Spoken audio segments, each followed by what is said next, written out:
Actualité oblige, nous commençons avec les deux sessions politiques chinoises et le Premier ministre chinois Li Keqiang qui a présenté le rapport de travail annuel de son gouvernement lors de l'ouverture de la session législative chinoise 2016.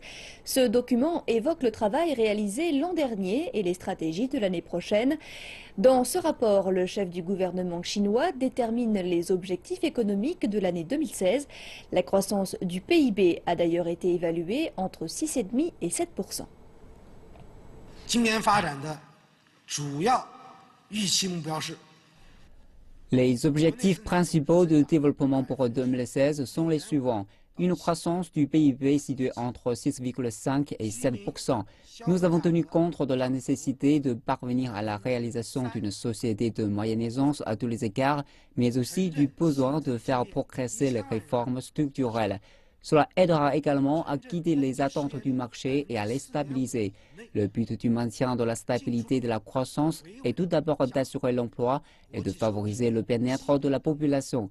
Un taux de croissance compris entre 6,5 et 7% permettra un plein emploi relatif. L'an passé, l'objectif de croissance du PIB se situait autour de 7%. La croissance réalisée par la Chine est de 6,9%, la progression la plus basse en 25 ans. Le pays, sous le coup d'un ralentissement économique, cherche à développer un modèle de croissance durable. Dans son rapport de travail, Li Keqiang reconnaît les défis auxquels son pays est confronté, parmi lesquels les bulles inflationnistes immobilières, la pollution de l'environnement et un excès de la capacité des industries lourdes. L'année 2016 marque le début du 13e plan quinquennal chinois. Dans ce plan qui prendra fin en 2020, les réformes structurelles sont prioritaires. Ce samedi, le Premier ministre chinois a affiché sa confiance dans la capacité de la Chine à atteindre ses objectifs. Il a déclaré que les objectifs économiques sont en accord avec le but ultime chinois, qui est de terminer la réalisation d'une société de moyenne aisance à tous les égards.